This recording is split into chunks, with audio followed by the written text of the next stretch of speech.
Whether you're celebrating Halloween or Samhain, also pronounced Samhain by some people, this is a great time to get out your essential oils. And today we're going to talk about essential oil blends, activities you can do with the essential oils, and some divination as well. So I'm really excited to be joined by Liz for our conversation as it gets close in the Northern Hemisphere to that special day of Samhain. How are you, Liz? I'm feeling the energies big time. It feels so beautiful here to be surrounded by all the falling leaves and the softening energies. And so I'm looking forward to talking about this today. Do you know what I really love? The fact that you spoke more about what's happening in the seasons rather than the kind of the dressing up and the trick or treating that kind of Halloween or Samhain has been come to known as these days. Do you know what I mean? Oh, I do. In actual fact, it's one of my pet hates. None of my friends understand it at all because they love Halloween. Dexter absolutely loves Halloween. He gets dressed up and stuff. But I was brought up, obviously, in a Wiccan household, and we say Samhain, actually. People say, oh, you've got to say Samhain. Well, all my life in Celtic world, we've said Samhain, so don't tell me how to say it. But Samhain is about the quietening time, and it's beautiful. It's the harvest, but it's going into the darkness, and I love the different energy of this. But more and more as years go by, it's becoming more popular here. The Halloween side, it wasn't really that popular when I was little, but I quite like to see the houses dressed up and the trick or treating now. I used to be quite anti it myself, but yeah, it's to me, it's the changing of the seasons. Yeah, and I'm going to do a bit of a flashback now, and I do get on my soapbox a little bit now. So, the origins of Samhain, and that's what we're really going to be talking about today, that kind of traditional aspect of it, but the time between the midway point between the autumn equinox and the winter solstice. Now, this is seen as a time when the veil is at its thinnest, and we connect and we even honor and acknowledge the those that have passed, our ancestors, and the role that death plays in the cycle of life. Now, this was a popular pagan festival throughout different parts of Europe. But as we know, as the church started to want to assert its dominance across Europe, it started to lay its festivals over the top. A classic example of this is Christmas lays over the top of Yule, which is the winter solstice. And that's why you sometimes still hear people talk about Yuletime greetings. You may wonder why Easter has Easter eggs and Easter bunnies. What's that got to do with Jesus on the cross? It's because that is a festival of Ostara, a festival of celebrating fertility, which is all about bunny rabbits and eggs and that type of symbolism as well. And they laid their Easter over Ostara. Halloween is just a classic example of that as well. So the church wasn't happy with people kind of acknowledging ghosts and spirits and ancestors. And so they wanted to kind of put their take on it. And so Pope Gregory III in the 7th century decided to declare November the 1st as All Saints' Day, a day when we would only honour saints that had then passed on. And from that, the day before, the 31st of October, became known as All Hallows Eve. And that's where we kind of see that evolution into the Halloween. Now, what really gets my goat is that people celebrate Halloween on the 31st of October. It actually is normally closer to somewhere between the 5th and the 7th of November. It does depend from year to year on exactly, because our calendar doesn't match up exactly with the solar cycles. So it will vary from year to year. But if you're in the southern hemisphere, you're 6 months too early or too late, because it's actually at the end of April, start of May, when we should be honouring that time. Because as Liz said, and what I really love, is that this is a time when we are in that slowing down of the seasons, the changing, the harvest, the letting go of the leaves, the going into the darkness. And it's a time when, spiritually, the veil between our realms and the realms of the others is at its thinnest. Yeah. And like I say, at the moment you can really feel the thinning. I had a really beautiful experience this morning. We're on a bit of a health kick in our house, and I have to say I'm not really into it, but we've been getting up at 5 o'clock every morning and walking for 4 miles before we start work. And we walked up by Ludlow Castle this morning, and to say we were on a power spot is the understatement of the year. We're under a yew tree next to a cannon, next to a medieval castle. It doesn't get much more, and actually it's the castle that unites England and Wales, so it was like a real power spot. And the dog decided, this is where I'm going to empty. So she stoops, and I'm thinking, oh right.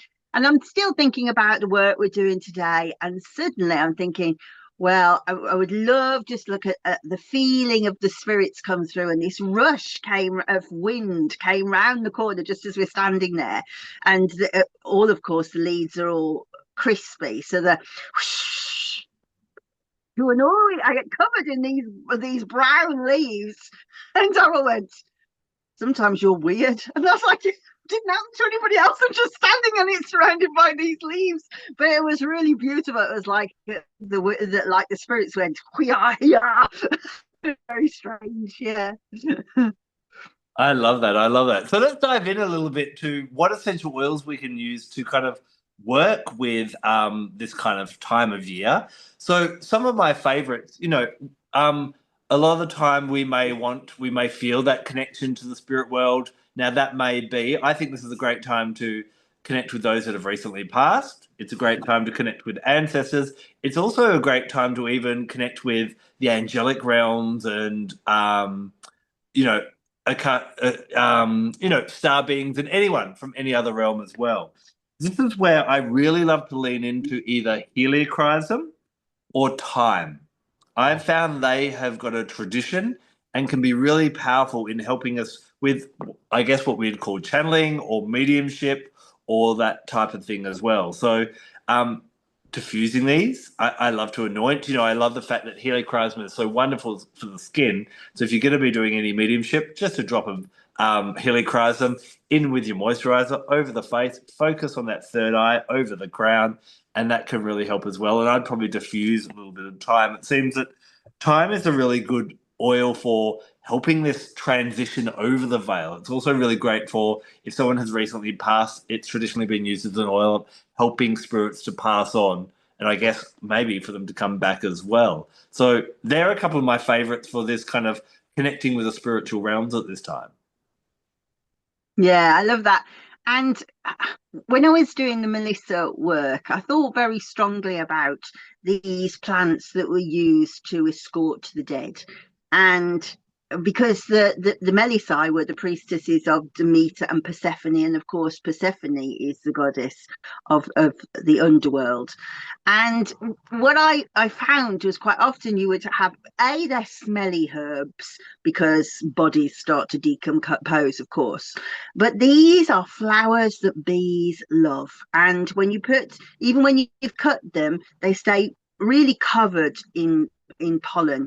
And the ancient Greeks believed that the bees were the bringer of the new souls and those that took away the souls of the dead, which is why you're told to tell the bees when somebody dies or if there's new births. And so, yeah, you're quite right. These, for example, if you were died a hero at war, you would be given a helichrysum wreath to wear in the tomb. And if you look in places like the British Museum and you see mummies who have come from Hawara, so they're like Roman mummies that have been treated in Egyptian fashion, you can see these helichrysum necklaces and earrings, and they've stayed perfectly preserved because they're, of course, everlasting flower. And so that the idea of that the spirit will be escorted by Artemis, it was called the amaranth in those days, or Elichrison, would escort them, the souls of the dead, but also that they would remain in memory for all of time. And I think that's really beautiful. Of course, the word time is always, puns are always magical things, but both of those are oils that are associated with courage and with bravery, and those times where we feel very vulnerable and our world falls apart. Somebody who close to us dies, you just don't know which way you're looking, do you? Where is the sun? And both of those are oils for seeing in the dark, and helping you to be brave at those times. So I think those are lovely choices. Another one I know, just to throw in for an extra, for helping spirits to pass on to the other realm, basil is sometimes traditionally used as well, I believe. Yeah, it's very strong smelling, isn't it? I always think that if when we start teaching somebody about aromatherapy, we always go for like a bottle of oil. But I think the best possible lesson you can give to somebody who is learning aromatherapy is to say, go to the supermarket, buy some bread, buy some lovely cheese, buy some tomatoes, buy some coffee, buy a plant of basil, and tell me what the journey home was like. And they'll say, well, I couldn't smell anything but the basil. Exactly, because it is so strong, so pervasive. If you have basil with you, it tells you get out of your head and just start like getting on with doing things. But also, there's no way of ever being able to get that basil's there because it's strong. It's always in the background.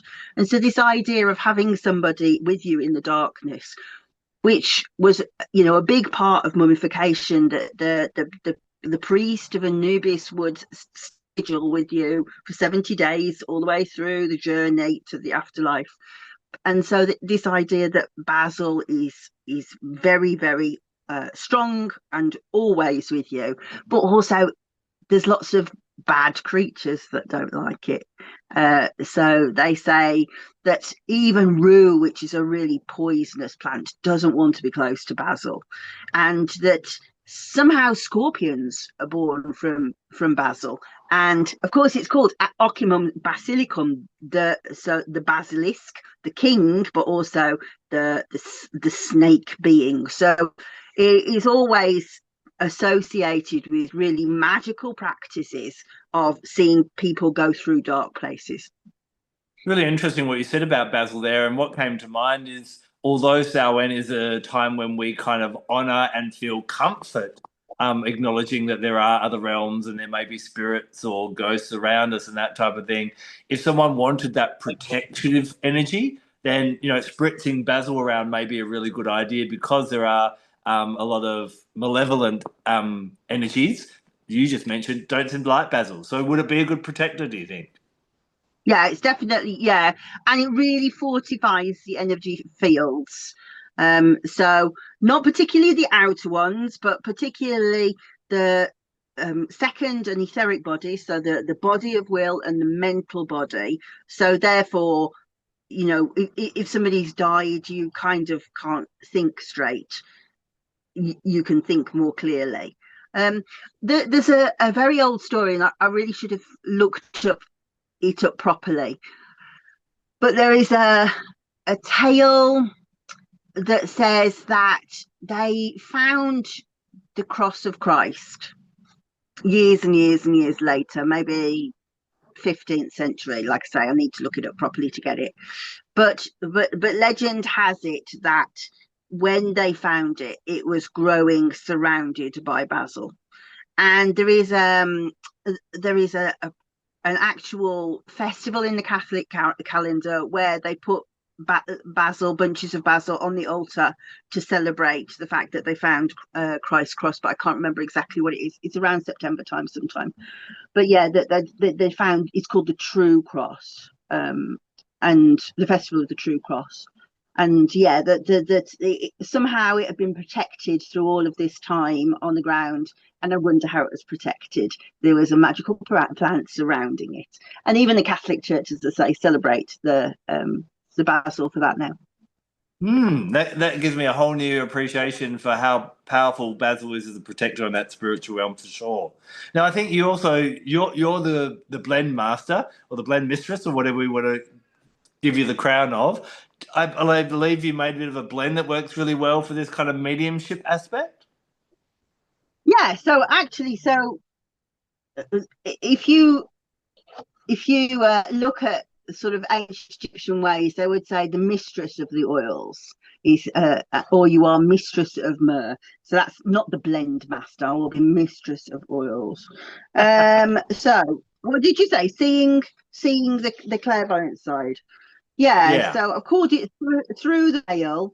I'm not sure that my colours work very well in my boards this week, so I apologise. But yeah, so we've used Cypress, myrrh, and frankincense for this particular one. Can you see it? Oh, yep, pretty good. There we go. You might have to take it back just a smidge.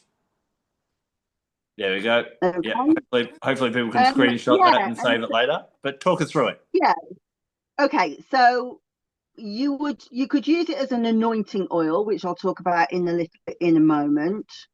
But also I use it for practices called lecanomancy, which I'll talk about in a little bit. But it's only in 5 ml of olive oil, or actually for lecanomancy it would be sesame oil, and I'll talk about that in a minute, but I just can't get on with sesame oil. 1 drop of cypress essential oil, 1 drop of myrrh essential oil, 1 drop of frankincense essential oil. So lecanomancy, so exciting. So divination with oils was a huge thing in ancient Babylonia. And we can find out about them from there's quite a lot of Akkadian tablets about them. And there's 2 different ways of doing it. But one is called Shelu, and the other is called Princess of the Cup. So Princess of the Cup was also the name of the priestess who would do this work. And her job was to read oil, which I'll show you how we do in a minute, for really big stuff. So when you're looking at the oil tablets, there'll be what's called the protarsis and the apodis. So protarsis is if this happens, apodis is that's what it means. So it will be things like if the oil goes to one side, the battle will be won. If the oil congregates in a drop, then there will be a delay. So the protarsis is this. If this happens, apodis is this is what happens. So there's 2 different ways of doing it. So what you need is a golden cup. Actually, so I use this one because it's shiny, but I usually use this one because it's clumsier. And you need a candle. What you do, so what you would do is, first of all, you would the name priestess of the cup translates to Shelitu Senachbi. So the shelu at the beginning is to pour. So we pour the tiniest drop of oil into the cup. So that shelu, 1 drop, 2 or something. And then you would smear it over the surface so that it's really, really reflective. And then you have to be careful because obviously you've got oil in there, and if you're not careful, it'll dribble back onto your flame, and that's not a good plan. And then what type of oil did you put in the cup, Liz? So I use olive oil because I work in the Mediterranean way, like in ancient Greece. But actually, the tablets say use sesame oil for seeing. So just 1 little drop, and you rub it over, and then what happens is you get like, I don't know if you can see it, you get like smears and reflections, and then you take a candle and you watch how, try not to set the table on fire, how the reflections go, and that's what you stare into. So you're watching the flame reflect in the oil. And if you've never done any scrying before, kind of the easiest way to do it is to I put my tongue on the top of your mouth, but it's not the official way.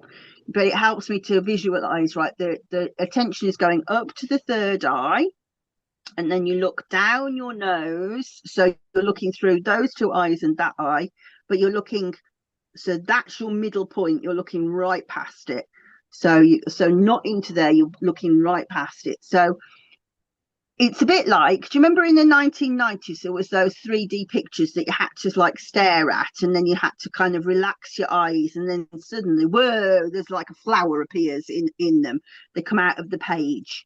Oh, Or I maybe could I'm never do them older. in the 90s. I think I can. I've seen them occasionally now, and I can, but they did my head in the Yeah, 90s. But yes, I know exactly what you but mean.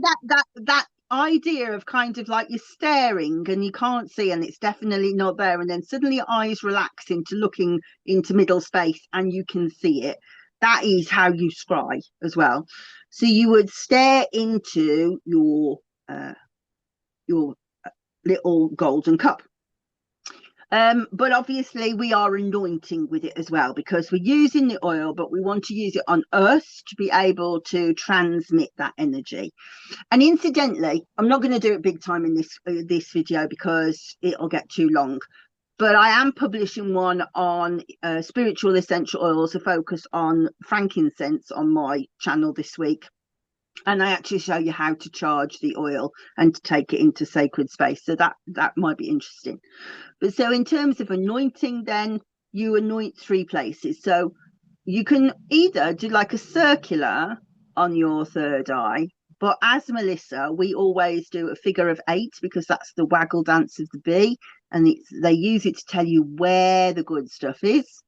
So figure of 8, and incidentally, this means eternity, but it also means to anoint with oil in Arabic. In Aramaic. There we go. So that's there. We would also put it, little fingerful again, onto the back of the neck. Think about the science. The oil is going very quickly into your brain. And so these are quietening oils, aren't they? So they will go to the limbic system and really send you into a quiet, centered space. I would do it onto my wrists, again, figure of 8. And I tend to do it like that as well because I'm just all about the figure of 8. And then you can do it onto your hands, but it's not so effective when you're doing the priestess of the cup work, because all you just have is like a really greasy cup. But what you get then is this really strong fragrance that is all about scrying. And then you use your candle and stare into it. And I actually do chant.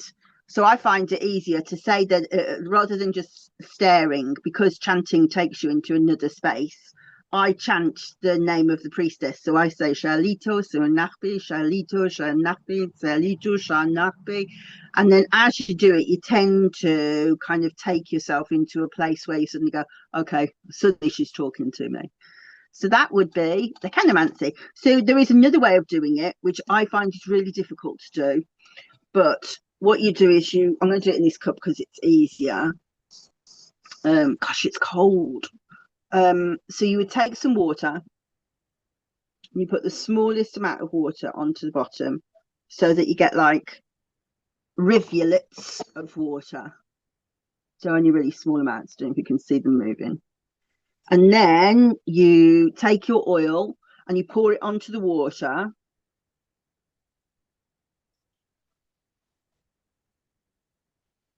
And then you should start to see like congregations of oil. I don't know if you can see it. And so what you do is you roll it round and you almost do it a bit like dowsing. If you kind of go, show me yes. Okay, so yes means that all of my oil's going that way. All of my water's going that way. Show me no. No, as water's gone that side, oil's gone that side. And so we roll it together and say, right, so will my battle be won? And because they've joined together, look, officially, I don't know if I can show you without. Let me see if I can tip the phone up. So they've merged. So officially that means that there will be a delay. There will be a delay. That's what it means. So there we go. So there is lecanomancy. So you use your essential oils and your carrier oils as your anointing, but you can also use it as a method of divination.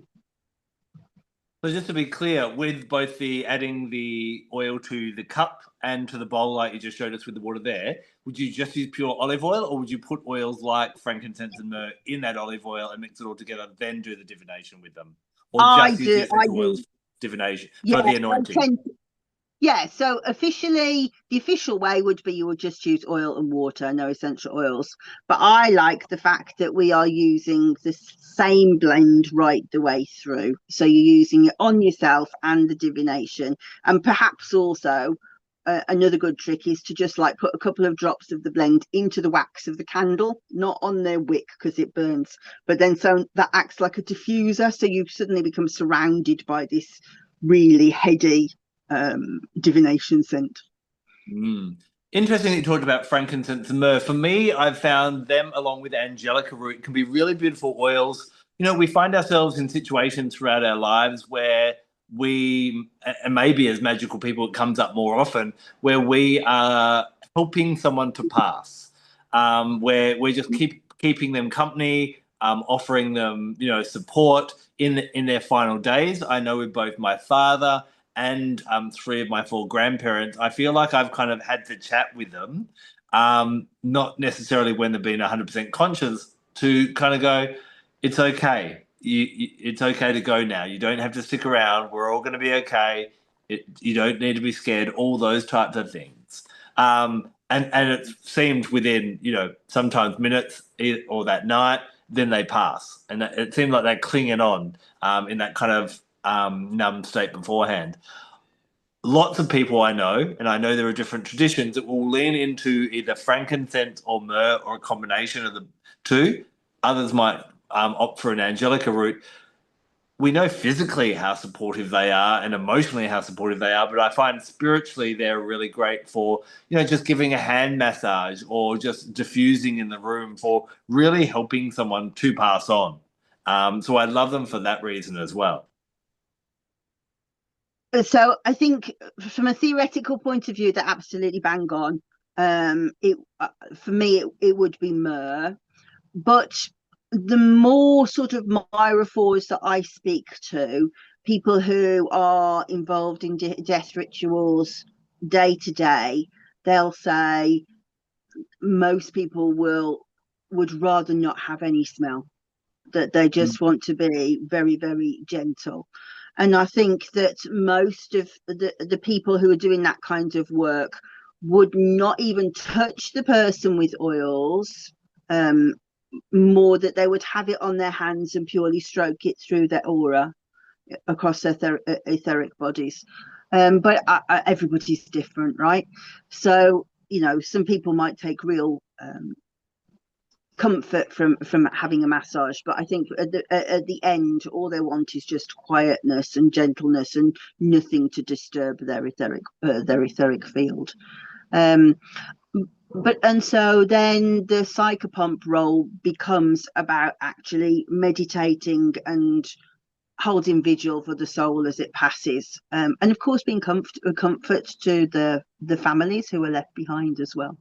And let's talk a little bit about that. So, oils for that grief and kind of coming to terms with the loss of someone and that type of thing. The one that I've found to be the most powerful, it's got mythology based on death as well as Cypress. Now, this is one of my favorite myths, and it's based on a beautiful young prince by the name of Cypress, who from very, very young had a companion stag deer and would spend a lot of time out in the woods, in the forest, just exploring with his stag deer. Now, as he kind of got older, he ended up meeting the god Apollo, and they became really close and would spend a lot of time together. Now, one fatal day, the two boys or men, Cypress and Apollo, were in the woods throwing javelins, seeing who could get it the furthest, because that's what boys did, obviously, before we had PlayStations and Game Boys. But this particular day, Cypress pulled back, about to throw with all his might, and then cheekily looked behind him to make sure that Apollo was watching, and then threw with all his might, not looking where he was aiming, and the javelin went straight through the heart of his beloved stag deer. Now the stag deer collapsed to the ground and died immediately, and Cypress could not believe what he had done to his lifelong companion. So he begged the god Apollo, please let me go into the underworld, let me be with my stag deer. But Apollo felt so strongly about Cypress that he didn't want to lose him either. And so what he did is he turned Cypress into the cypress tree, with the roots going deep into the ground. And the tree, if you think about the cypress tree, it often points up towards the heavens as well. Now, in different locations around the world, especially in Eastern Europe, you will see cypress trees a lot in cemeteries. And even here in one of our main cemeteries in Western Australia, cypress trees play a very prominent role as well. Now, I've had first-hand experience as well with one of my customers in the past who gave birth to a stillborn child, and she busied herself very quickly. It wasn't her first child; she already had children, but she busied herself very quickly with organising a funeral and then organising a support group and all these types of things. And it came to light as time went on that she actually hadn't grieved or even cried about the loss of this child. And so she wanted to, but she was scared to, or she was too busy consuming herself with staying busy. And so all we did as a bit of a support was we popped some cypress in a diffuser. And she found that night it just allowed her to release and allowed her to actually mourn the loss of this child. And I find cypress a really great one, just like it lets fluids flow through our body, whether it be lymphatics or menstruation or perspiration, any of those. It's also really good for helping tears to flow. And I think it's a lovely one for people who there seems to be when someone dies, there's always one person who holds it all together and gets everything organized, and they're probably the person I think that would need Cypress to make sure that they don't bury that. You know, even in my own family, my dad's ashes haven't been scattered after a decade because one of my family members is unwilling to let go yet. And so we probably need some Cypress in that instance as well. So I love Cypress for allowing the flow of life and the flow of death to happen in our lives, and grief and tears. Yeah, it's it's a beautiful oil for sure, and I think you're absolutely right about the water flow. You know, everything about Cyprus is about the water element and how things soften. And I'm sure like regular viewers will probably go, I know what she's going to say. She's going to say about Asclepius. So the Asclepian temples, um, like the one at Epidaurus, where so Asclepius is the god of healing, and he had sanctuaries that where people would come and dream their remedies. Actually, the priestesses would interpret and help them understand, well, what do they need to eat, what do they need to do, whatever. um, and they were surrounded by cypress trees. So there's this idea that one goes into a hallowed space, and as you say, right across Europe, it's associated with death and grief, and it sits right on. So we talk about like things being astrologically ruled by Cancer, you know, things that are nurturing, or Aries if it's got a feisty element to it. The Cypress sits on the cusp of Pisces and Aries, which is the most sacred of all of the positions, because the Pisces, of course, is the water and all of the emotions, but it's also the end of the zodiac. It's the end of the cycle, and we're going into a new cycle. It is the most liminal of all of the essential oils, I think. I love that analogy of being between Pisces and then into Aries, which is back into that rebirth, the first sign of the zodiac, and it's all about the individual and the very self-aware, sometimes only self-aware aspect of Aries as well. So from that being out the vast ocean where you are limitless and just a drop in the water, through to no, I am this one individual, and it's a really powerful point, and I love that point that you brought up about that. Another couple of I oils think that really. Oh, sorry, go on. I was just going to say, I did a beautiful um, meeting with Frances Bartlett last week. I don't know if you've seen. She's been on a Fellowship of Essential Oils when she's done Artemis and stuff, hasn't she?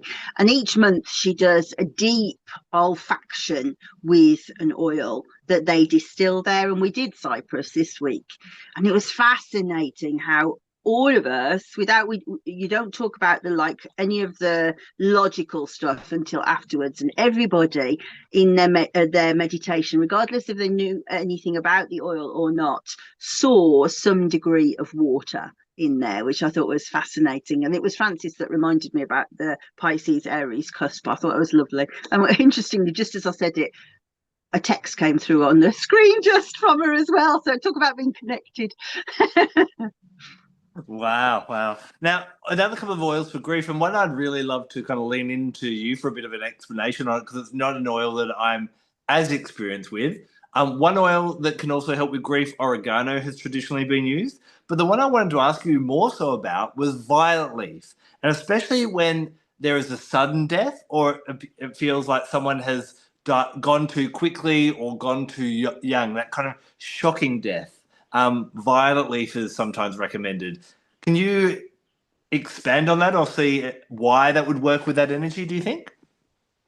Yeah, so I just want to backpedal a little bit, because I think that you do see oregano written about, but I think that potentially that may be a mistranslation that's happened over time, because I don't feel personally like oregano feels like that energy. I think it's mixed up with marjoram. And if you look at a lot of the Greek myths and a lot of the sort of ancient ritual things, you'll see marjoram, marjoram, marjoram, marjoram on the graves. So I think potentially that may be a mistranslation. So just to make that point, other people might feel differently, that they smell oregano and it takes them into that place. But to me, it's a No, feisty oil. I would say marjoram to me actually I think is a much better fit. So much more comforting and supportive in that way. Mm. Oregano is And if you more think about. about it, the Latin name is Araganum marjorana. I think that's how it's got mistranslated. But violet leaf is such a soft, high vibration. So when you talk about a high vibration oil, we'll see it written down as like something like vibrates on that frequency, but also you can feel it, so you can feel that it lifts your energy in a way, or it grounds your energy in a way. So like things like patchouli, vetiver make your energy come down. Violet leaf is just so soft and so gentle. If you were to hear it, it sounds like angels singing. It's so beautiful, and it's so harmonious, and it's quiet. And I think the reason why it's associated with death, although if you also look at like Victorian mourning jewelry and things like that, they used violets a lot. You often talk about the violet chocolates that we have here. There was also a violet syrup that was used for sadness, for melancholy, for helping people sleep. And it's almost like a magical purple potion of gentleness. It's just beautiful.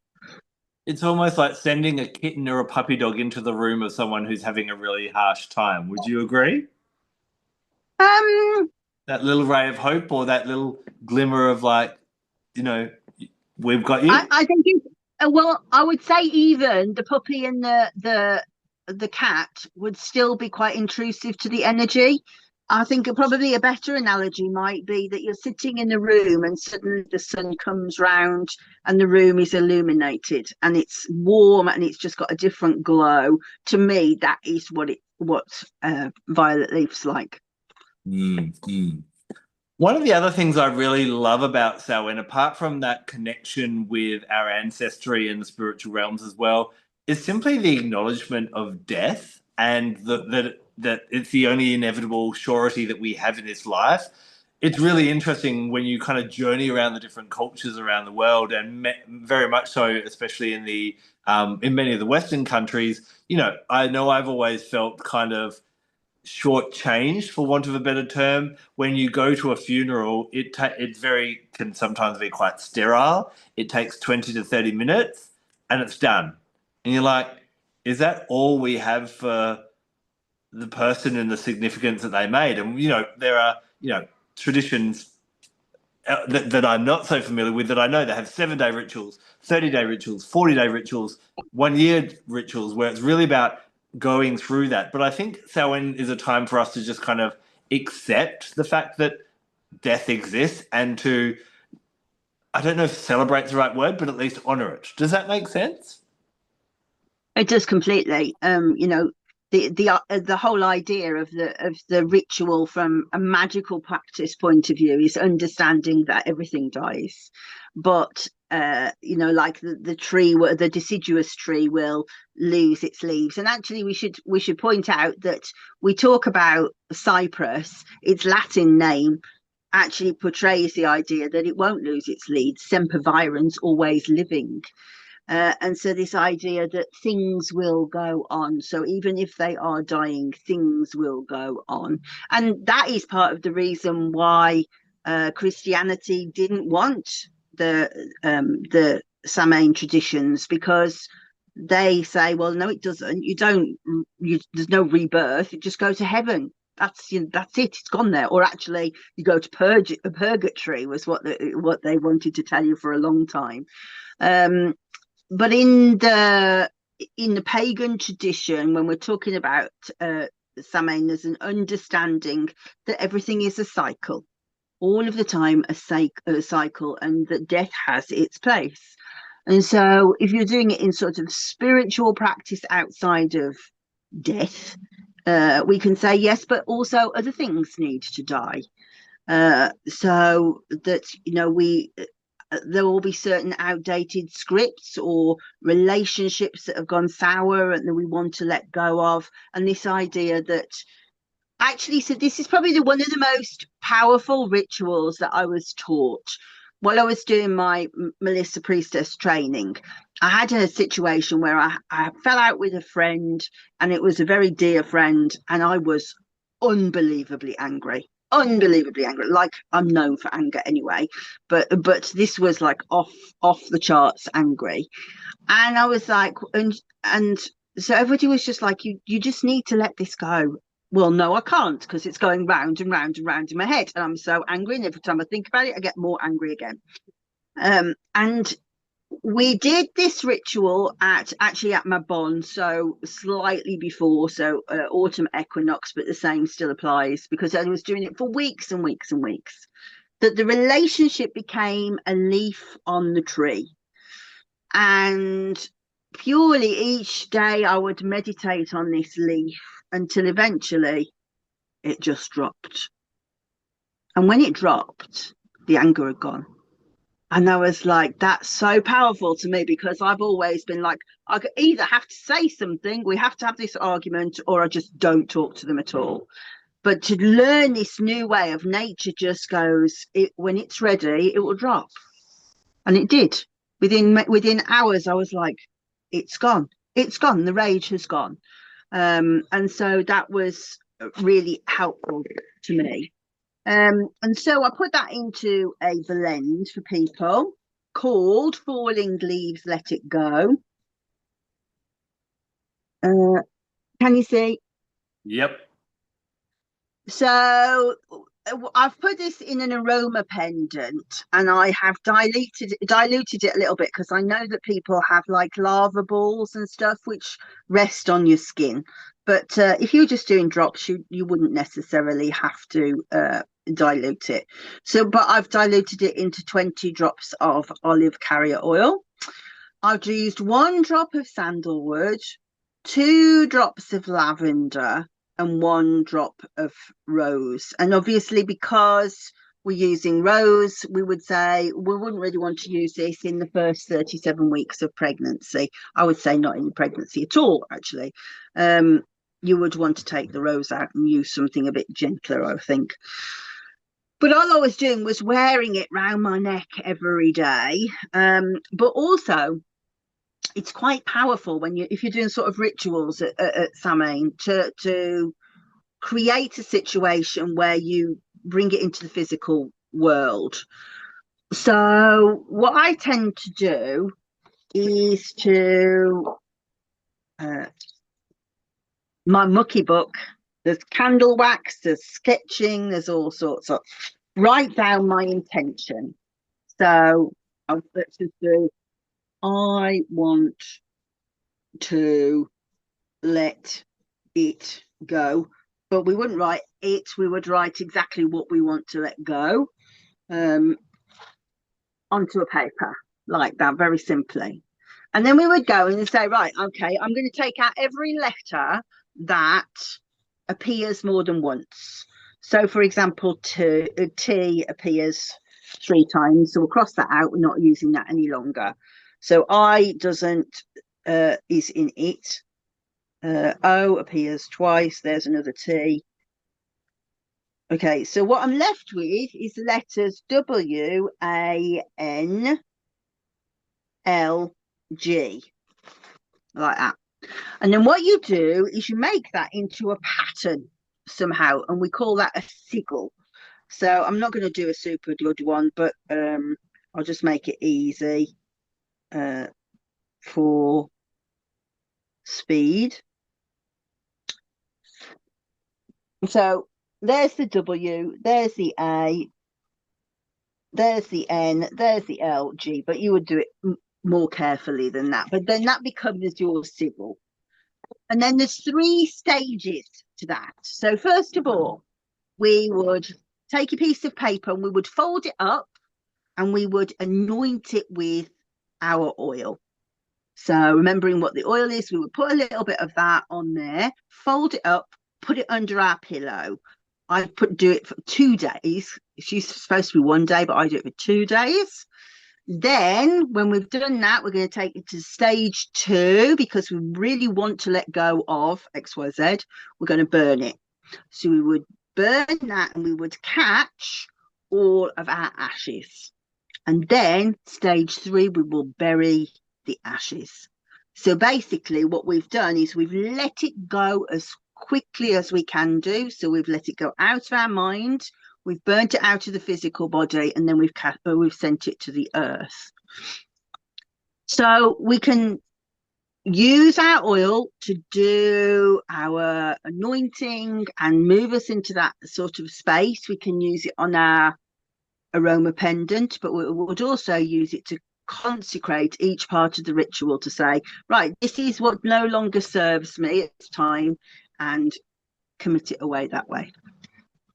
Love that. Love that. One other ritual I will give that I often use and have used around times of death, but especially around Samhain, a very simple letting go again. It's just lighting a candle. I would actually anoint it with the oil. You know, we've talked about a lot of oils and we've got a few more on the list still to go, but anoint that candle with the oils you feel relevant.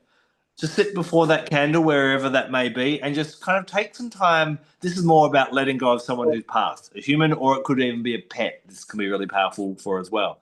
And take a few moments just to really reflect on the joy and the light that they brought into your life. And then when you're ready, we simply blow that candle out. And this was taught to me by my high priestess. We've done rituals with it, and it may be something that you don't just do once. Like, okay, that's like the kind of the 2-minute funeral. But it's a really good thing of just feeling comfortable, blowing that flame out and that becoming easier. And just like you talked about the leaf finally dropping off the tree, letting that go. And it's not letting go of the memory, it's just letting go and watching that smoke drift away, of letting things to flow again. And that's why Cypress can be really, really powerful in that way. So that's just another alternative I wanted to give people to play around with in finding a way to let go. They can also choose crystals like jet is a really good one, and put that energy into the crystal and bury it or put it back into nature in some way as well. So I think giving yourself a ritual, whether it be one that Liz has beautifully shared with us or one of the quick ones I've just shared with you, whether it be for yourself or someone who's struggling, especially I think in this modern Western world where we just kind of switch it off like a light switch or sweep it under the rug, it can be really nice to just do something nice and simple but meaningful to help with that healing aspect. Would you agree? Yeah, I definitely do. Thinking back to what we don't really do many rituals in this world anymore, do we? And I mean, I went to a funeral this week. It was my aunt's funeral, and I do think that funerals are probably the one big communal ritual that makes a great deal of sense. But you spoke earlier about a lady losing having a stillborn baby, and in Japan they have a beautiful ritual where they make models of children and they dress them, and then they just go and put them into the countryside. And so there's all these like statues of these little babies who are also a god whose name I can't remember, Shinto god's name. And his idea, the idea is that he looks after them. They have like their special little hats that they've knitted for them, and all around the countryside in Japan, you find these little babies who are like this god baby who looks after them. And I think that we don't have anything like that in this country, and it's very sad because there can't be anything more sad than having a baby die, really. Very much so. And of course, grief will sit on the lungs energetically. It impacts our throat chakra and our ability to express our emotions and how we feel. So finding ways to deal with that grief is, I think, really, really important. Now, if people haven't got a feel of all the things we've talked about so far, another video that we've done previously that I'd recommend you go and check out is our Palo Santo deep dive. And one thing I think we came to the conclusion of when we talked about Palo Santo is that it's an oil for special occasions. It is an oil that doesn't form in the tree and condense into the heartwood until the tree dies. So I think if you are going to get your Palo Santo out for a special occasion, then Samhain could possibly be one of those special ones for helping you just kind of come to terms and acknowledge that death happens and that it's part of the cycle, and that even to feel empowered around death as well. So would you recommend that Palo Santo might be worth getting out of the locked cupboard for Samhain? Well, you know me, I leave it there all the time. I hardly ever use it, but yeah, I think it's as you say, it's definitely a death rites oil, isn't it? And so yeah, if you were wanting to do that kind of work, probably yeah, beautiful. Mm. I think any kind of situation where you are working in ritual practice deserves the best possible oils to take you into the most like bullseye of the space that you're looking for. And yeah, I would say that's Palo Santo when it comes to death. Yeah. Yep. Traditionally, it is used in that in its local areas for helping spirits to pass on and move on as well. If you are looking for a more sustainable choice, because Palo Santo, because you need the tree to die, there are stories about people tipping over trees and making them die early so they can get the wood and the oil. Next to it, next to where Palo Santo grows, is another tree in Paraguay known as guaiac wood. Now, guaiac wood locally is actually called Palo Santo, which translates to mean holy wood as well. Really interesting essential oil. Smells a lot more like barbecue sauce than it does kind of the Palo Santo aroma many people may know. But some really interesting features about it. Not only do its roots hold on to the roots of all the other trees around it as well, but when it's cut, the heartwood where the oil comes from turns deep blue for a short period of time. And when the wood is placed upon water, unlike other woods that float, it actually sinks. It goes into the emotional realm. So if we translate all those physical attributes into the metaphysics of the oil, it's a scorpionic or a Pluto oil that helps us go deep into feeling comfortable and dealing with those psychological and those scary aspects that might be associated with death as well. So Palo Santo, but give guaiac wood a try as well.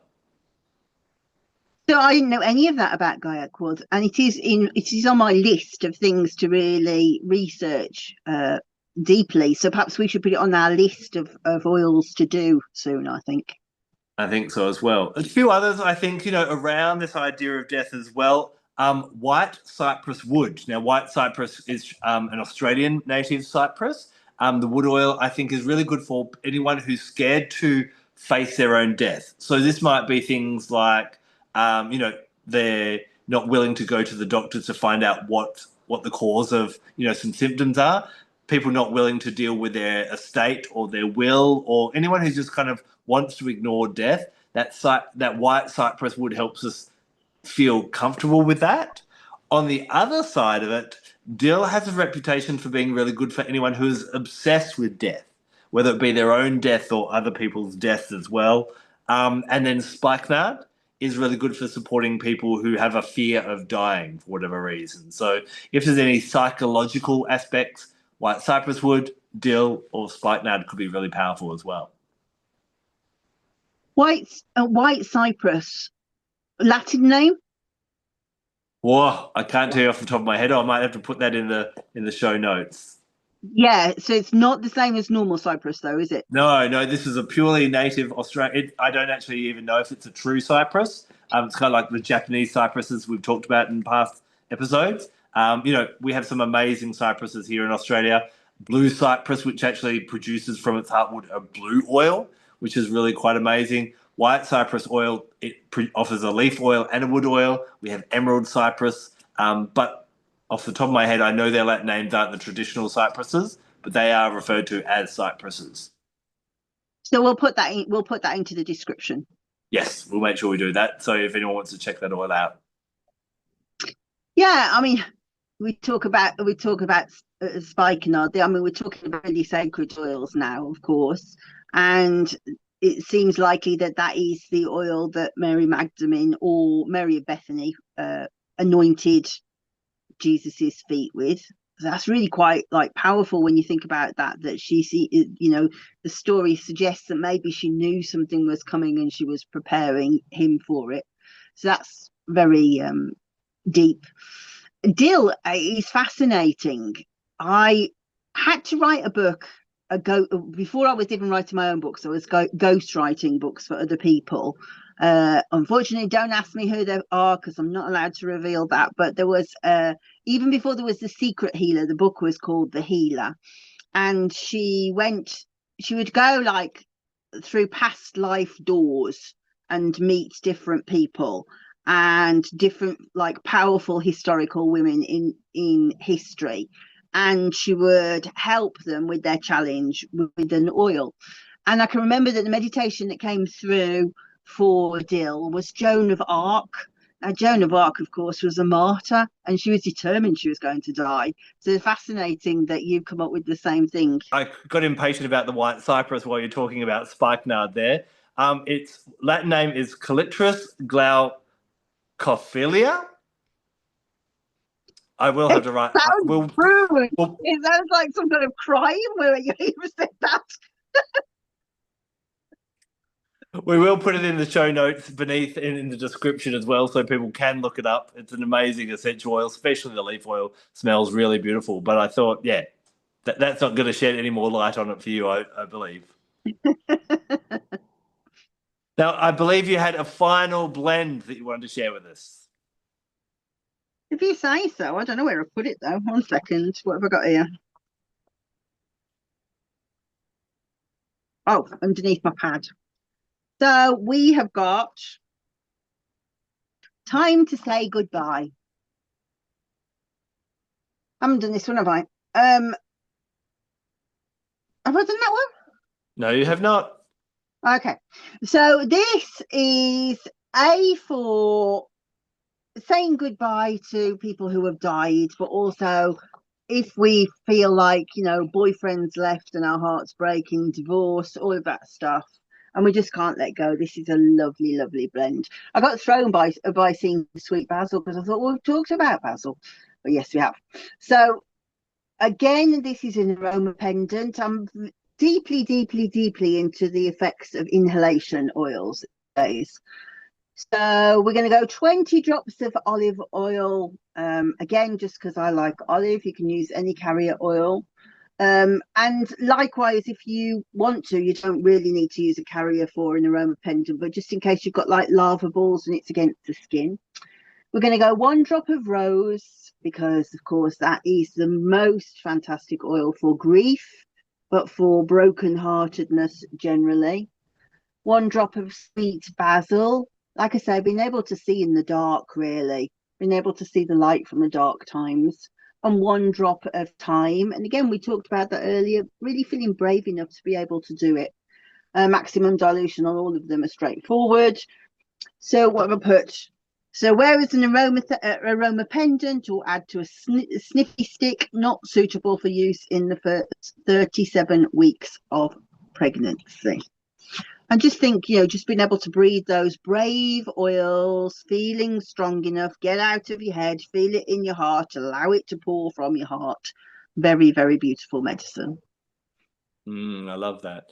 So hopefully today we've been able to kind of unpack Samhain and its many different aspects, whether it be mediumship and connecting with the spirit realms, whether it be letting go of someone who's passed, or just that kind of facing that death is inevitable and it's a part of life and can not necessarily be, it doesn't have to necessarily be, I should say, a scary part of life. It can actually be quite liberating. We die every day when we fall asleep and we are reborn every morning in a brand new day. We have relationships die, we have jobs die, we have study and holidays and all different things die. Death is all around us, and without death, we can't have new life.